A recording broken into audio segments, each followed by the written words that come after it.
High প্রিয় ছাত্রছাত্রীরা, সবাই কেমন আছো? আশা করি তোমরা সবাই খুব ভালো আছো। আমরা সমাস আলোচনা প্রসঙ্গে যে সমাসের প্রত্যেকটা বিষয় আলোচনা করার কথা বলেছিলাম, তার মধ্যে প্রথম যে টপিকটা, সেই প্রথম টপিক অর্থাৎ সমাস সম্পর্কিত যে বিভিন্ন পদগুলো আছে সেগুলো অলরেডি আমরা আলোচনা করেছি।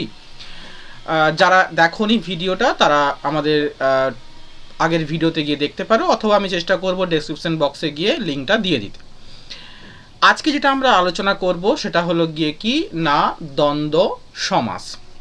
তবে প্রতিবারের মতো যেমনটা আমি তোমাদেরকে বলেছি যে আমরা দুটো বিষয়কে মাথায় রেখে করব। যারা আমরা বোর্ড এক্সাম দিচ্ছি তাদের জন্য দ্বন্দ্ব সমাস থেকে কি ধরনের প্রশ্ন আসতে পারে, পাঠ্যসূচির বাইরে যে প্রশ্নগুলো হয় অর্থাৎ সমাস নির্ণয়ের বাইরে যে প্রশ্নগুলো হয় সেগুলো, আর যারা আমরা বিভিন্ন জায়গায় বিভিন্ন চাকুরির পরীক্ষার জন্য প্রস্তুতি নিচ্ছি তাদের জন্য কোন কোন বিষয়গুলো আমাদের মাথায় রাখতে হবে সেই বিষয়গুলোও আমরা একেবারে ভিডিওর শেষে গিয়ে আলোচনা করে দেব। তবে যারা ইউটিউব থেকে ভিডিও দেখছো তারা আমাদের পেজে, এফবি পেজে গিয়েও তোমরা দেখতে পারো, ওখানেও আমরা বিভিন্ন রকম প্রশ্ন দিচ্ছি, তো সেখানে গিয়েও তোমরা দেখতে পারো। আমাদের এফবি পেজের নাম হচ্ছে এডুকেশন রিলেটেডই, অর্থাৎ এডুকেয়ার লার্নিং একাডেমি। আর যারা আমাদের এফবি পেজ থেকে যারা আমাদের এই ভিডিওটা দেখছো তারা লার্ন উইথ দেবজিৎ স্যার আমাদের যে ইউটিউব চ্যানেল আছে সেখানে গিয়েও তোমরা বাংলার অন্যান্য বিষয়গুলো নিয়েও আলোচনা যা আছে সেটাও দেখতে পারো। তো চলো শুরু করি। তবে শুরু করার আগে বলবো যারা তোমরা নতুন তারা অবশ্যই আমাদের ভিডিওটা দেখার পর যদি তোমাদের ভালো লাগে তাহলে অবশ্যই সাবস্ক্রাইব করবে আর বেল আইকনটা অল করবে। যদি প্রয়োজন মনে করো তাহলে অবশ্যই বন্ধুদের মধ্যে শেয়ার করবে। ঠিক হলো? তো চলো স্টার্ট করি। আজকে তাহলে আলোচনার বিষয় হলো গিয়ে কি, দ্বন্দ্ব সমাস। প্রতিবারের ক্লাসের শুরুতেই যেমনটা বলি তোমাদের, যে শুরুতেই তোমরা খাতা পেন নিয়ে বসবে যাতে যে যে গুরুত্বপূর্ণ প্রশ্নগুলো আমি বলছি সেগুলো যেন তোমরা খাতায় তুলে নিতে পারো এবং পরীক্ষার প্রস্তুতির জন্য এক জায়গায় সমস্ত প্রশ্নগুলো পেয়ে যাও। অথবা তোমরা আমাদের যে ফেসবুক পেজ আছে সেখানে গিয়ে নক করতে পারো, সেখানে আমরা প্রশ্নগুলো দিয়ে দেব। ওকে, চলো। তো আজকে আলোচনার বিষয় হলো গিয়ে কি, দ্বন্দ্ব সমাস। তো দ্বন্দ্ব সমাস আলোচনার প্রথমে যে বিষয়টা আমরা প্রথম বলবো, দ্বন্দ্ব সমাসের দ্বন্দ্ব কথার অর্থ কি। দ্বন্দ্ব সমাসে দ্বন্দ্ব কথার অর্থ নিয়ে বিভিন্ন জায়গায় বিভিন্ন রকম আলোচনা আছে।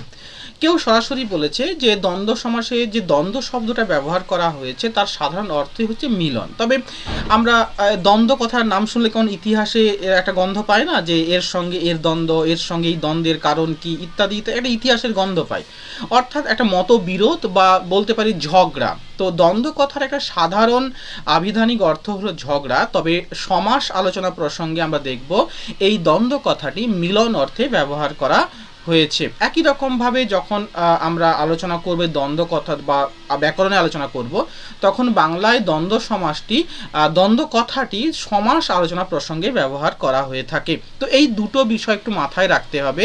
দ্বন্দ্ব কথার সাধারণ বা আবিধানিক অর্থ হলো ঝগড়া বা বিবাদ, আর দ্বন্দ্ব কথাটি সমাসে মিলন অর্থে ব্যবহার করা হয়েছে। আর দ্বন্দ্ব কথাটি বাংলায় কোথায় পেয়ে থাকি না, সেটা বাংলা ব্যাকরণ আলোচনা প্রসঙ্গে দ্বন্দ্ব কথাটি ব্যবহার হয়ে থাকে। বিশেষত আমরা যখন অনেকগুলো পদকে এক পদে পরিণত করার চেষ্টা করি বা এক পদীকরণ প্রক্রিয়ার ক্ষেত্রে দ্বন্দ্ব কথাটি ব্যবহার করে থাকি। তো আশা করি এই দুটো খুব ইম্পর্টেন্ট। বিশেষ করে এই ফার্স্ট প্রশ্নটা, দ্বন্দ্ব সমাসে দ্বন্দ্ব কথার অর্থ কি, এটা একটু সবাই ভালো করে লিখে রাখবে।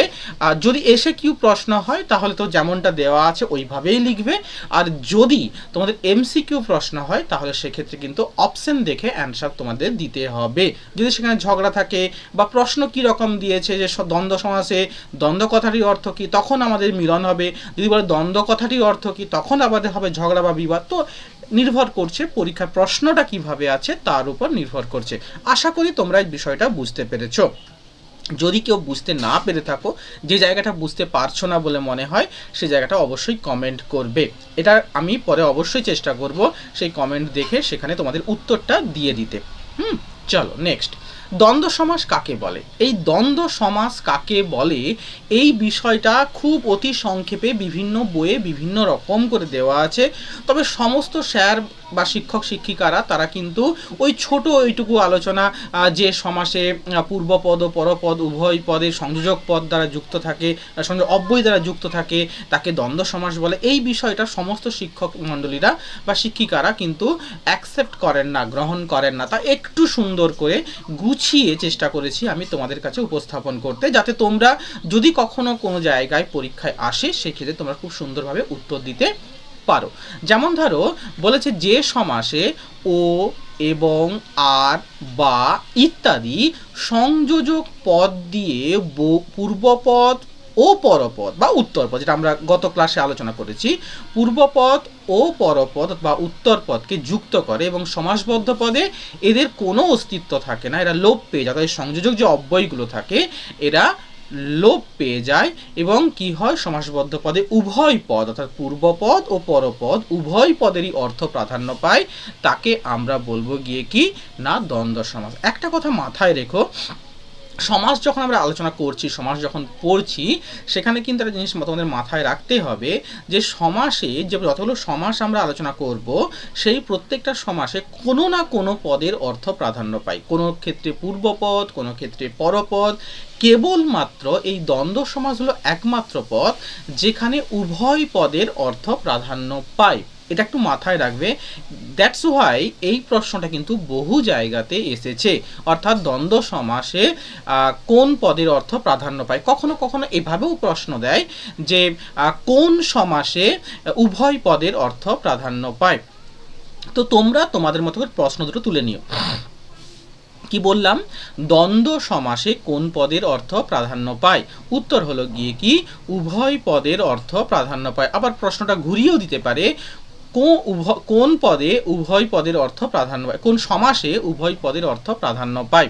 দেখো আমি বারবার এই প্রশ্নটা কিন্তু না মাধ্যমিক, আমাদের ওয়েস্ট বেঙ্গল গভর্নমেন্টের যে মাধ্যমিক এক্সাম, সেই মাধ্যমিক এক্সামে কিন্তু এসেছে এবং অন্যান্য বিভিন্ন পরীক্ষাতেও কিন্তু এই প্রশ্নটা দিয়ে থাকে। যারা পরীক্ষার জন্য অর্থাৎ কম্পিটিটিভ এক্সামের জন্য যারা পরীক্ষার প্রস্তুতি নিচ্ছ তারা কিন্তু এই বিষয়টা একটু সাবধান থাকবে, কারণ এই রিলেটেড কিন্তু পরীক্ষায় প্রশ্ন তোমাদের দিতে পারে। ওকে, তো এই জায়গাটা একটু মাথায় রাখতে হবে, কোন সমাসে উভয় পদে অর্থ প্রাধান্য পায় না দ্বন্দ্ব সমাসে। তো সংজ্ঞাটা পারলে ভালো করে লিখে নিও। দ্বন্দ্ব সমাস আলোচনা করতে গেলে তার শ্রেণীবিভাগ জানতে হয়। তো শ্রেণীবিভাগ আলোচনা করতে গিয়ে আমরা বিভিন্ন বইয়ে বিভিন্ন বিষয় পাই। কোনো বইয়ে পরপর 6টি ভাগ দিয়েছে, কোনো বইয়ে 8টা ভাগ দিয়েছে, কোনো বইয়ে 9টা ভাগ দিয়েছে। তো বিভিন্ন বইয়ে বিভিন্ন রকম দিয়েছে। তো আমরা একটু সহজ করে বিষয়টা জানার চেষ্টা করব। 5টা ভাগ, 8টা ভাগ, 9টা ভাগ, কতগুলো ভাগ এইভাবে আমরা যাব না। আমরা দ্বন্দ্ব সমাস আলোচনা করব দুটো ভাগে।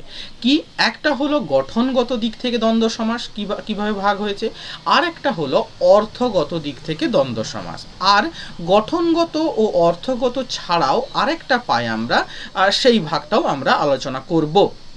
তো প্রথম যেটা আলোচনা করব সেটা হলো গিয়ে কি গঠনগত দিক থেকে দ্বন্দ্ব সমাসকে কয় ভাগে ভাগ করা যায়। দ্বন্দ্ব সমাসকে গঠনগত বলতে বোঝায় যে পূর্বপদ আর পরপদ যেটা আছে, এই পূর্বপদ ও পরপদে কোন পদ আছে বা কি ধরনের পদ আছে, কতগুলো পদ আছে, এর উপর ভিত্তি করে আমরা দেখতে পাই যে গঠনগত যে দ্বন্দ্ব সমাস একে আমরা 5 ভাগে ভাগ করি। বিভিন্ন বইয়ে আমরা 4টে ভাগ পাই, বিশেষ করে ফার্স্ট 4টে, বিশেষ্য পদের দ্বন্দ্ব, বিশেষণ পদের দ্বন্দ্ব, ক্রিয়াপদের দ্বন্দ্ব, সর্বনাম পদের দ্বন্দ্ব। তবে নতুন যে সকল বইগুলো আমরা পাচ্ছি, নতুন এডিশন বুক বা যে সকল নতুন লেখকেরা এসেছেন, যত আমাদের গবেষণা হচ্ছে সাহিত্যের উপর বা ব্যাকরণের উপর, সেখানে নতুন নতুন এডিশন হচ্ছে, যোগ হচ্ছে, সেখানে আমরা পাই বহু পদের দ্বন্দ্ব বা বহুপদী দ্বন্দ্ব। বহু পদের দ্বন্দ্ব বা বহুপদী দ্বন্দ্ব। অর্থ অনুসারে বিশেষত বিভিন্ন জায়গাতে আমরা সাধারণত 3টে ভাগ পাই, কোনো বই 4টে ভাগ পাই। আমি 4টেই আলোচনা করব। সেটা হচ্ছে সমার্থক দ্বন্দ্ব, একটা হলো প্রায় সমার্থক দ্বন্দ্ব। যেখানে আমরা 4টে পাই তারা এই দুটো ভাগ আলাদা আলাদা করে দিয়েছে, আর যেখানে আমরা 3টে ভাগ পাই সেখানে আমরা পাবো কেবলমাত্র সমার্থক দ্বন্দ্ব। সেখানে প্রায় সমার্থক বিষয়টাকে অ্যাকসেপ্ট করেনি, গ্রহণ করেনি। নেক্সট পাবো আমরা বিপরীতার্থক দ্বন্দ্ব, বিপরীত অর্থ প্রকাশ করছে, আর ইত্যাদি ইত্যাদি সম্বন্ধ বা ইত্যাদি অর্থ প্রকাশক দ্বন্দ্ব। এই ইত্যাদি অর্থ প্রকাশক দ্বন্দ্বকে আবার আমরা অনেকগুলো ভাগে ভাগ করে কমপক্ষে 4টে ভাগে পাবো আমরা, সেটা আমরা কন্টিনিউ ক্লাস করতে গিয়ে আলোচনা করব একটি একটি করে, এবং সবশেষে পাবো একশেষ দ্বন্দ্ব। তো চলো প্রতিটি ভাগ আমরা আলাদা আলাদা করে আলোচনা করি, যেখানে সহজে বুঝতে পারো। তো তোমরা তোমাদের মতো করে একটু স্ট্রাকচার করে নেবে। দ্বন্দ্ব সমাসকে আমরা প্রধানত দুটি ভাগে ভাগ করি প্রধানভাবে, একটা হচ্ছে গঠনগত অনুসারে, একটা অর্থগত অনুসারে। গঠনগত অনুসারে আমরা 5টা ভাগ পাই: বিশেষ্য পদের দ্বন্দ্ব, বিশেষণ পদের দ্বন্দ্ব, সর্বনাম পদের, ক্রিয়াপদের দ্বন্দ্ব এবং সবার শেষে পাবো বহু পদের দ্বন্দ্ব বা বহুপদী দ্বন্দ্ব। অর্থগত দিক থেকে আমরা 4টে ভাগ পাই: একটা সমার্থক দ্বন্দ্ব, প্রায় সমার্থক দ্বন্দ্ব, বিপরীতার্থক দ্বন্দ্ব, আর একটা হলো গিয়ে কি ইত্যাদি অর্থে দ্বন্দ্ব। এই গঠনগত এবং অর্থগত ছাড়াও আরও একটি ভাগ পাই, সেটা হচ্ছে অ্যাক্সেস দ্বন্দ্ব। সেটা আবার অর্থ প্রকাশের দিক থেকে, অর্থ কীভাবে প্রকাশ পাচ্ছে তার দিক থেকে, সেটা আমরা পরে আসছি।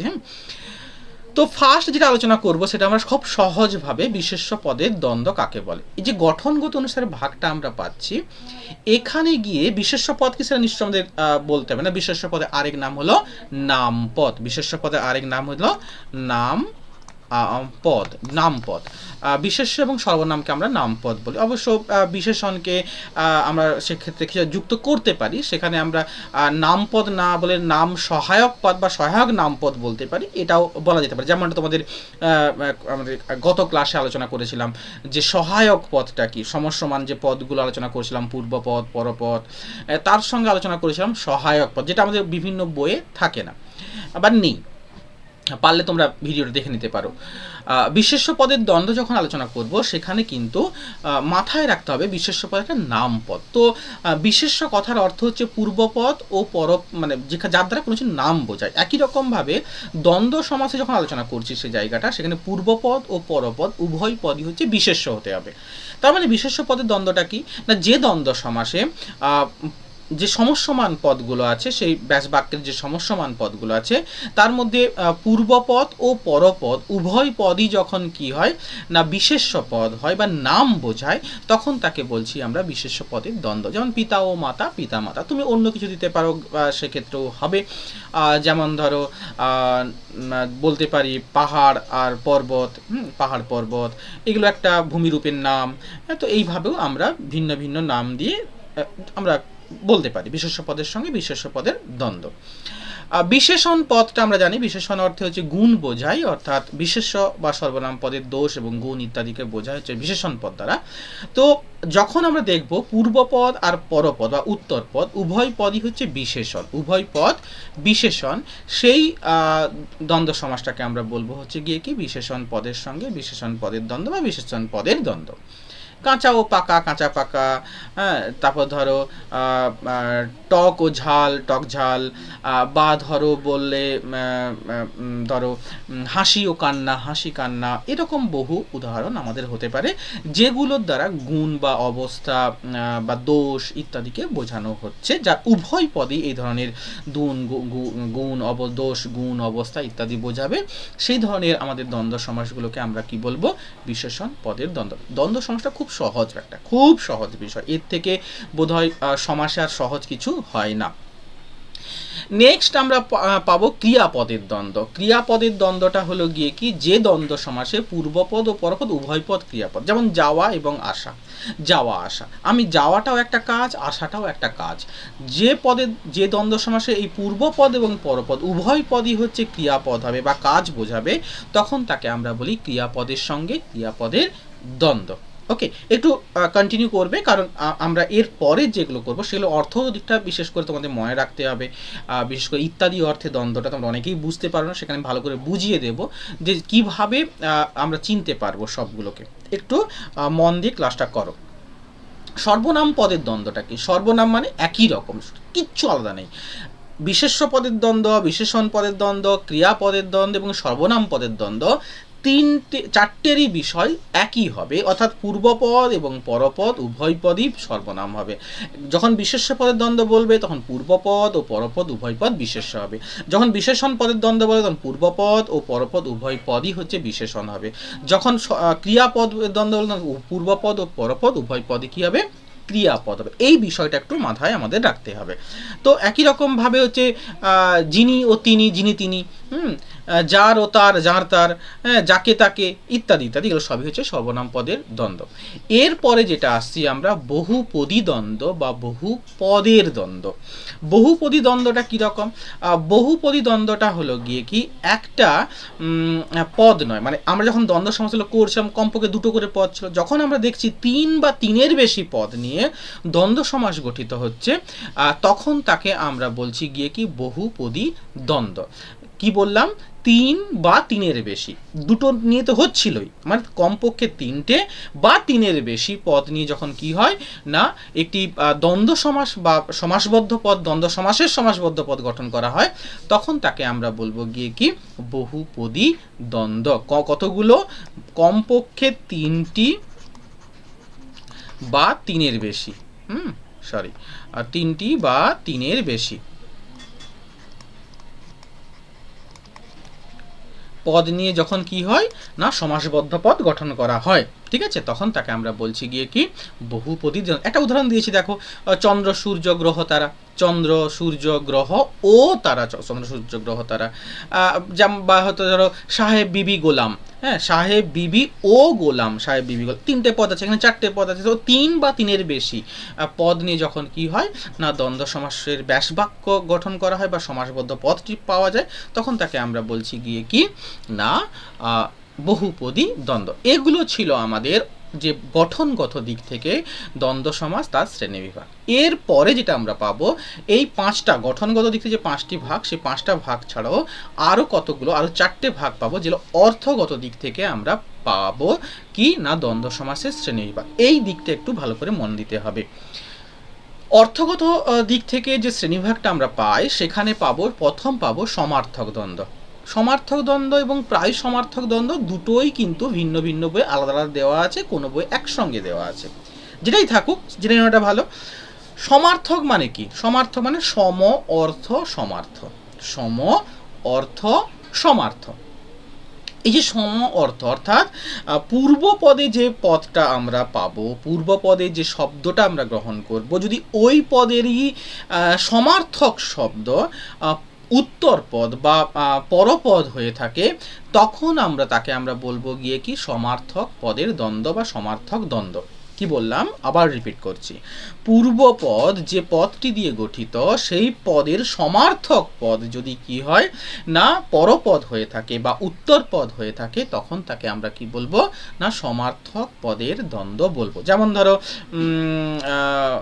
ধরো কাগজপত্র, এটা সমার্থক বলবো না, হ্যাঁ কাগজপত্র বলতে পারো, কাগজপত্রটা আমাদের সমার্থক দ্বন্দ্ব হয়।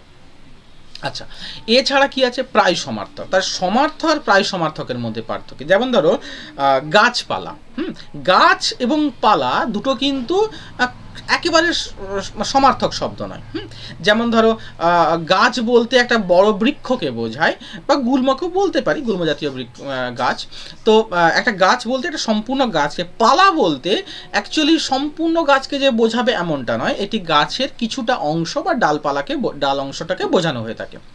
তার মানে একেবারে সমার্থক নয়, কাছাকাছি সমার্থক, তাই একে বলে প্রায় সমার্থক। তাহলে এমনও কিছু কিছু সমার্থক আমরা শব্দবন্ধ পাবো, যেখানে যে পদগুলো আমরা পাই, পূর্বপদের যে বিপরীত অর্থে পরপদটা পাচ্ছি, সেটা পুরোপুরিভাবে সমার্থক নয়, কাছাকাছি সমার্থক, তাই একে আমরা বলবো প্রায় সমার্থক দ্বন্দ্ব। তো সমার্থক দ্বন্দ্বের সঙ্গে সঙ্গে কিন্তু আমরা প্রায় সমার্থক দ্বন্দ্বটাও জানলাম, প্রায় সমার্থক দ্বন্দ্ব। তাহলে সমার্থক বলতে কি বোঝায়?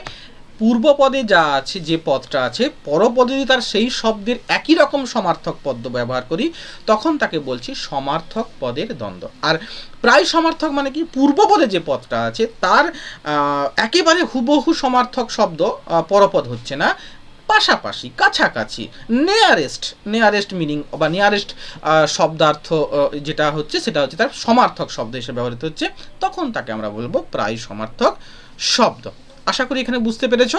কারো কোনো প্রবলেম থাকলে কমেন্ট করবে যে স্যার এই জায়গাটা আরেকবার বলে দিন, আমি কমেন্টে উত্তর দিয়ে দেবো তোমাদের। ওকে, নেক্সট আসছি বিপরীতার্থক দ্বন্দ্ব। বিপরীতার্থক মানে কি? বিপরীত মানে সেম, সমার্থক দ্বন্দ্বে কি ছিল? পূর্বপদের সমার্থক পদ পরপদ ছিল, বা পূর্বপদের প্রায় সমার্থক পদ পরপদ ছিল, বিপরীতার্থক কি হবে না, পূর্বপদের যে পদটা আছে সেই পদের বিপরীত পদ যখন পরপদ হয় তখন তাকে আমরা বলি বিপরীতার্থক দ্বন্দ্ব। কোনো কোনো বই এমনটাও আছে যে পূর্বপদ এবং পরপদ উভয় পদ যখন পরস্পর বিপরীত পদ হয়, সহজ করে দিয়েছে, মনে রাখো, কোনো অসুবিধা নেই। পূর্বপদ ও পরপদ উভয় পদ যখন বিপরীত হয়, হ্যাঁ, পরস্পরের বিপরীত হয়, কোনো কোনো জায়গায় দিয়েছে পূর্বপদ ও পরপদ যখন পরস্পর সমার্থক হয়, হ্যাঁ, তখন তাকে সমার্থক দ্বন্দ্ব বলেছে। তো এগুলো খুব সহজ করে ইজিলি দিয়ে দিয়েছে, তো পারলে মনে রেখো, ইজি করে দিয়েছে। বাট ইয়াস, পূর্বপদ ও পরপদের সমার্থক বোঝাক বা পূর্বপদ ও পরপদের বিপরীত বোঝাবে, এই দুটো জিনিস কিন্তু মাথায় রাখতে হবে। সে তুমি সহজ করে বলো আর কঠিন করে বলো, যেভাবেই বলো না কেন, বাট সংজ্ঞা লিখতে গেলে একটু বুঝিয়ে বলতে হয়, সেক্ষেত্রে এইভাবেই লেখার চেষ্টা করবে। বিপরীতার্থক দ্বন্দ্বটা কি না, বিপরীত অর্থ। কার বিপরীত অর্থ? পূর্বপদের বিপরীত অর্থ পরপদ হবে। পূর্বপদের বিপরীত অর্থ পরপদ, সংজ্ঞা নামের সঙ্গে তার অর্থ রেখেছি আমরা। কি করেছি? পূর্বপদের বিপরীত অর্থ যখন পরপদ হয় তখন তাকে আমরা বলছি বিপরীতার্থক দ্বন্দ্ব। কেনা ও বেচা, কেনা বেচা, কেনার বিপরীত হচ্ছে বেচা, হ্যাঁ, বাই অ্যান্ড সেল, অর্থাৎ কিনছি, তার বিপরীত হচ্ছে বিক্রি করছি, তাই আমরা বলছি বিপরীতার্থক দ্বন্দ্ব। এর পরে যেটা আসে সেটা হচ্ছে ইত্যাদি অর্থবোধক দ্বন্দ্ব। এই ইত্যাদি অর্থবোধক দ্বন্দ্ব বা ইত্যাদি অর্থ প্রকাশক দ্বন্দ্ব বিষয়টা কি? দেখো, এই সমার্থক দ্বন্দ্ব বলো বা বিপরীতার্থক দ্বন্দ্ব বলো, এগুলো ছাড়াও অনেকগুলো পদ আছে যেগুলো ধন্যাত্মকমূলক শব্দ পদ বা অনুকার পদ, এরকম কিছু পদ আছে যেগুলো দিয়েও দ্বন্দ্ব সমাস হয়ে থাকে। এগুলো সবগুলোকে আমরা কি করেছি? ইত্যাদি বোধক বা ইত্যাদি অর্থ প্রকাশক যে দ্বন্দ্ব তার অন্তর্ভুক্ত করিয়েছি। তার মধ্যে কি কি আছে? তার মধ্যে আছে ধরো অনুচর, সহচর, বিকার, অনুকার প্রভৃতি অর্থ প্রকাশ করবে। তোমাদের একটা সমস্যা হয় কি স্যার, এই অনুচর, সহচর, বিকার, অনুকার এর মিনিং কি, মানে এগুলো মানে কি? আমরা তো এগুলো জানি না, মানেটা একটু বলুন। অনুকারটা হয়তো তোমরা অনেকে ক্লাস 7-এ পড়ে এসেছো বা পড়ছো, তো সেক্ষেত্রে হয়তো অসুবিধা হবে না, তারপরেও একটু আমি বলে দিই। অনুচর, অনুচর মানে বোঝায় অনু মানে পশ্চাৎ, অনু মানে পশ্চাৎ বা পর, এটা আমরা সমার্থক শব্দ ক্লাস 6-এ পড়েছি। তা অনু মানে পশ্চাৎ, অর্থাৎ যে পশ্চাদে অনুসরণ করে সেই হচ্ছে অনুচর, অর্থাৎ যে কাউকে দেখে যখন সে কি করে, তার ব্যবহার, তার কালচার, সংস্কৃতি ও অন্যান্য সমস্ত কিছুকে অনুসরণ করে, তখন তাকে আমরা বলছি অনুচর। আর সহচর মানে সঙ্গে চলে যে, অর্থাৎ একটি শব্দ বলতে গেলে ওটা আরেকটি শব্দ আসবেই, হ্যাঁ, একবার না ওই যেমন ওই গলায় গলায় ভাব, ওদের তো গলায় গলায় ভাব, তো এই এক গলায় জল ঢাললে অন্য গলায় যায়, তো এই যে এই ধরনের কথাগুলো ব্যবহার করি, এই যে এটা করবে সহচর, অর্থাৎ একজনের কথা বললে আরেকজনের প্রসঙ্গ আসবেই, এই ধরনের শব্দবন্ধগুলো যখন আসে তখন সেই তখন শব্দগুলোকে বলা হয় সহচর শব্দ। বিকার মানে কি? বিকার মানে বুঝতে পেরেছি, আমরা ক্লাস 9-এ পড়েছিলাম বা আমরা ক্লাস 8-এ পড়েছি, হ্যাঁ, কি না, বিকারগ্রস্ত, শব্দের বিকারগ্রস্ত হয়ে যাওয়া, বিকার মানে একটু পরিবর্তন হয়ে যাওয়া, মানে যে শব্দটা আছে সেই শব্দটা ওই রকমভাবে উচ্চারিত না হয়, কিছুটা পরিবর্তন হয়ে গিয়েছে, এই কিছুটা যে বিকারগ্রস্ত বা কিছুটা যে পরিবর্তন হয়ে গিয়েছে একে বলা হয় বিকার শব্দ। অনুকার শব্দটা কি? অনুকার শব্দ মানে একটি শব্দের অনুসরণ করে, একটি শব্দকে অনুসরণ করে অপর একটি শব্দ যখন চলে আসে তখন তাকে আমরা বলছি অনুকার শব্দ। তবে একটা কথা মাথায় রেখো, অনুকার শব্দ দুরকম হয়, যেমন যেটা আমি বললাম, একটি শব্দের অনুকরণে আরেকটি শব্দ চলে আসে, এটা মানে দুটো ভিন্ন ভিন্ন শব্দ হতে পারে, আবার দুটো ধন্যাত্মক, পাশাপাশি দুটো শব্দ যুক্ত ধন্যাত্মক শব্দ হতে পারে, তো এই দুটো কিন্তু অনুকারের ক্ষেত্রে ব্যবহৃত হয়, একটু মাথায় রেখো। হ্যাঁ, তো কি বললাম, অর্থগত অনুসারে আমরা ইত্যাদি অর্থবোধক বা ইত্যাদি অর্থ প্রকাশক যে দ্বন্দ্ব সমাস পাই সেখানে 4টে প্রকার পাই, একটা অনুচর, সহচর, বিকার আর অনুকার। ঠিক আছে, অনুচর আর সহচরের মধ্যে মাথা রাখবে, সহচর হলো গিয়ে সেই শব্দগুলো যেগুলো কি হয় না কোনো কোনো ক্ষেত্রে পরিবর্তন হয়ে যায়, পরিবর্তন বলবো না, সঙ্গে থাকে, অর্থাৎ একটি বললে আর একটির সঙ্গে অবশ্যই তার নামটা চলে আসে, তখন তাকে বলছি সহচর। মানে এই 4টে ভাগ তো অলরেডি আগে বলেছি, একটু লিখে নিও। হ্যাঁ, কি একটু আমি আরেকবার দেখিয়ে দিচ্ছি। কি ছিল না, ইত্যাদি বলে 4টি শ্রেণীবিভাগ: সহচর অর্থপ্রকাশক দ্বন্দ্ব, অনুচর অর্থপ্রকাশক দ্বন্দ্ব, বিকার অর্থপ্রকাশক দ্বন্দ্ব আর অনুকার অর্থপ্রকাশক দ্বন্দ্ব, যেটা একটু আগে তোমাদের প্রতিটি ভাগ আলাদা আলাদা করে আমি আলোচনা করলাম। সহচর কি, অনুচর কি, বিকার কি আর অনুকার কি, ওটাই আমরা একটু পরে একটা একটা করে আলোচনা করব। সহচর বলতে কি বোঝায়? সহচর মানে ধরো যদি আমরা বলি যেমন ধরো আমার এই মুহূর্তে মনে পড়ছে না, দেহমন। হ্যাঁ, দেহমন। দেহমন যখন আমরা বলবো, একটু লিখি আমি, হ্যাঁ, দেহমন। আচ্ছা, এই দেহমন যখন আমরা কোনো ভাষা কবিতা বন্ধ ব্যবহার করব, তখন সেখানে দেখব এই দেহ কথাটির অর্থ কিন্তু যখন অর্থ না, দেহ মন মানে কবিতার ক্ষেত্রে দেহ ও মন পাশাপাশি হিসেবে কিন্তু আমাদের চলে আসবে। এটা এই জিনিসটা একটু আমাদের মাথায় রাখতে হবে। তো দেহ মন হচ্ছে গিয়ে কি সরি, আমি একটু উল্টো জায়গায় লিখে ফেলেছি গো, চেঞ্জ হয়েছে। এটা দেহ মনটা কিন্তু অনুচর নয়, দেহ মনটা হচ্ছে সহচর। দেহ মন, দেহর কথা বলতে গিয়ে মন, এই দুটো শব্দ কিন্তু পাশাপাশি আমাদের চলে আসে। তো এটা আমাদের মাথায়। নাচ গান, নাচ গান যখন বলছি, না কি হচ্ছে না, নাচ গান হচ্ছে। তো নাচে অনুষ্ঠানের নাচ গান প্রসঙ্গটা যখনই আসছে, সেখানে কিন্তু গানটাও এসেছে। তো নাচ আর গান, এই নাচ গান পাশাপাশি অবস্থান করছে, পাশাপাশি এসেছে, অর্থাৎ একটি বললে আরেকটি অবশ্যই চলে আসছে। এই ধরনের শব্দবন্ধগুলোকে বলছি গিয়ে কি না, ও সহচর শব্দ। এইগুলো যখন আমরা দ্বন্দ্ব সমাস করি, তখন তাকে আমরা বলি সহচর অর্থপ্রকাশক দ্বন্দ্ব। একই রকমভাবে আমরা বলবো অনুচর। অনুচরটা কি? অনুচর যেমন ধরো কাপড় চোপড়, কাপড় চোপড়। আচ্ছা, কাপড় আর চোপড়,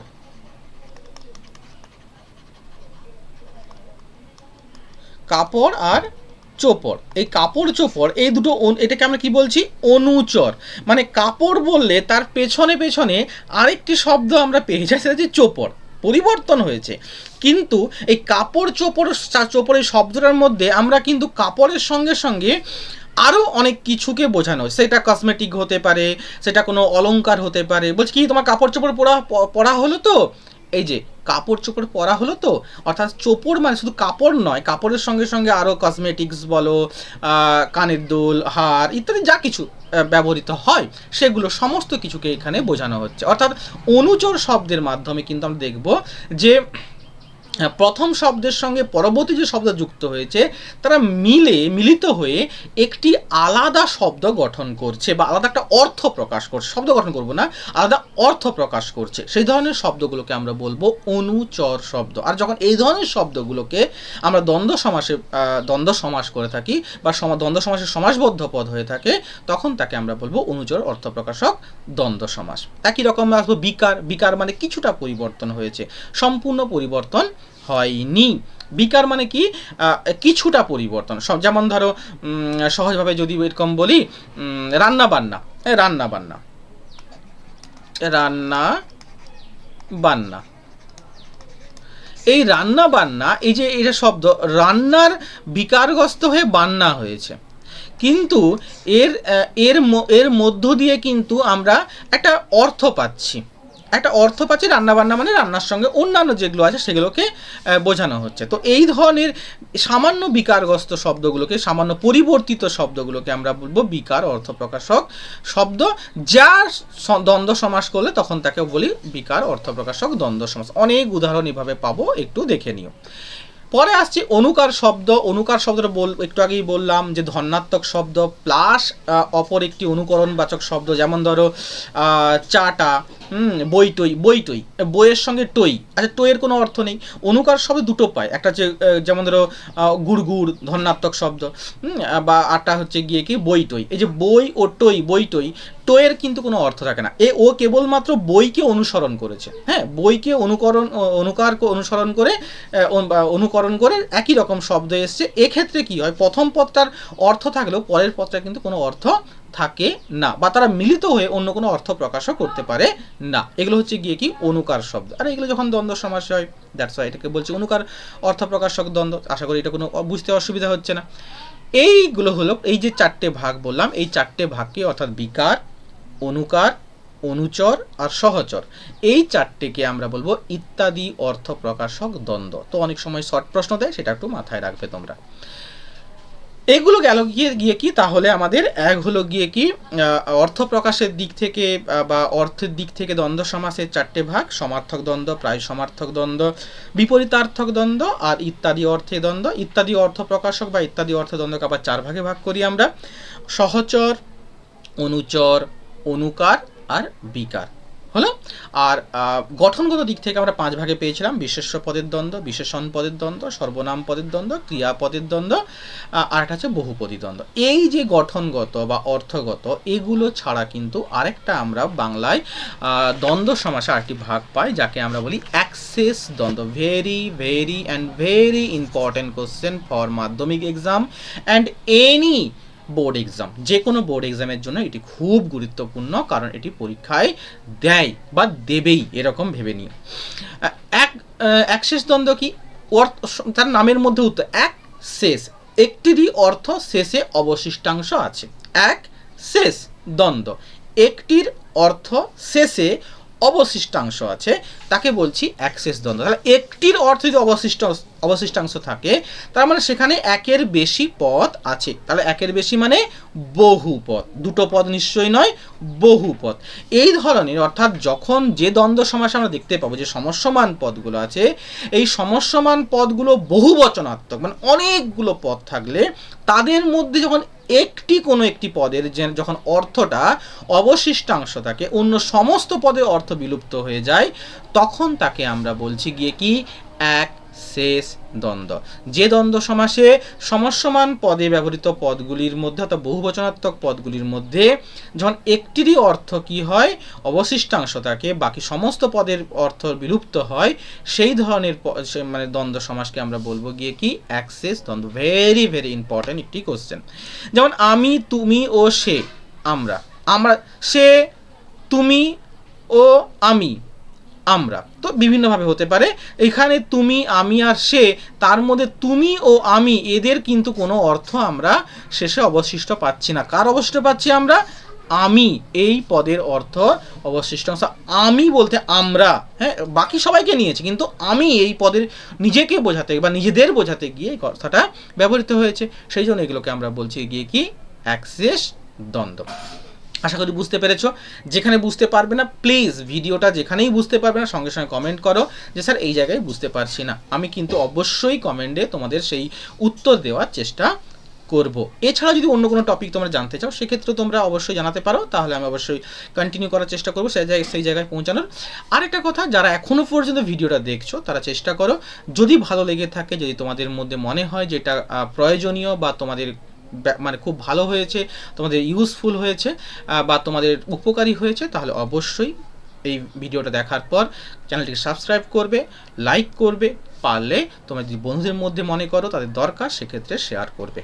ওকে, চলো এবার যেটা জানার, যে প্রতি ক্লাসে আমি শেষে বলি যে আমরা কি কি প্রশ্ন বোর্ড এক্সামে আসতে পারে আর কি কি জায়গায় আমাদের কি হতে পারে না কম্পিটিটিভ এক্সামে আসতে পারে, সেই দুটো আলোচনা। বোর্ড এক্সামের জন্য যেটা আমি সবার প্রথমে বলবো, অ্যাক্সেস দ্বন্দ্ব কাকে বলে, এটা কিন্তু ভালো করে করবে। ভেরি ভেরি যতগুলো ভেরি ভেরি বসাতে পারো, কারণ এটা আসবে, ধরে নাও চলে এসেছে বোর্ড এক্সামে।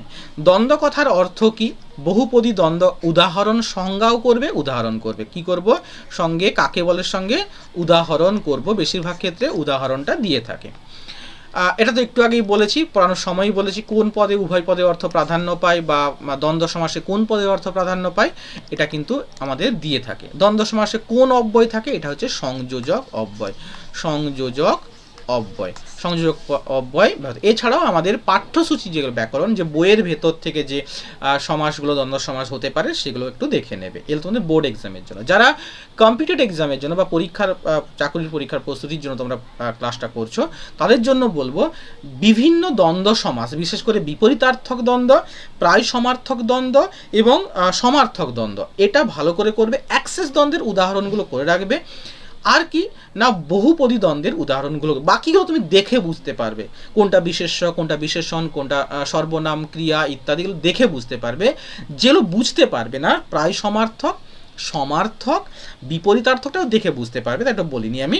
অ্যাক্সেস, বহুপদী, এইগুলো একটু এর রিলেটেড উদাহরণগুলো ভালো করে করবে। দ্বন্দ্ব কথার অর্থ, বহুপদী দ্বন্দ্বের সংজ্ঞাটা পারলে দেখে রেখো, উদাহরণ দিয়ে এই ধরনের কোন দ্বন্দ্বের অন্তর্গত এইভাবে দিয়ে দেয়।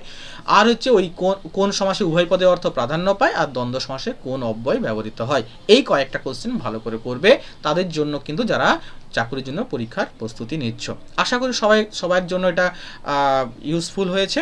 যদি তোমাদের ভিডিও ভালো লেগে থাকে অবশ্যই লাইক করবে, আর ভিডিও আমাদের যে চ্যানেলটা সাবস্ক্রাইব করবে। নেক্সট ক্লাসে আমরা কিন্তু কর্মধারয় সমাস নিয়ে আলোচনা করব। পরের ক্লাসে কি নিয়ে? কর্মধারয় সমাস নিয়ে আলোচনা করব। তো এটা করার পর অবশ্যই চেষ্টা করো ওটাকেও ক্লাসটা করা। আমি আগের দিনের যে ক্লাসটা হয়েছে চেষ্টা করবো ডেসক্রিপশন বক্সে তার লিঙ্কটা দিয়ে দিতে, বা তোমরা নিজেরাও গিয়ে দেখে নিতে পারো আমাদের যে প্লে লিস্ট আছে সেখান থেকে। বাট পরপর আমরা কিন্তু আগে সমাসটা কমপ্লিট করব, তারপরে অন্য কোনো টপিকে যাব। তো পরের দিনের ক্লাসে কিন্তু আমরা কী করব? কর্মধারয় সমাস নিয়ে আলোচনা করব। এখানে কিন্তু অনেকগুলো প্রশ্ন থাকবে কর্মধারয় সমাসে, যেগুলো পরীক্ষায় আমাদের এসে থাকে, তো ক্লাসটা মিস করবে না। ঠিক আছে, চলো আজ এই পর্যন্ত, টাটা। পরের দিন দেখা হবে অন্য একটা ক্লাসে, অন্য একটা টপিক নিয়ে। কী টপিক মনে আছে? কর্মধারয় সমাস।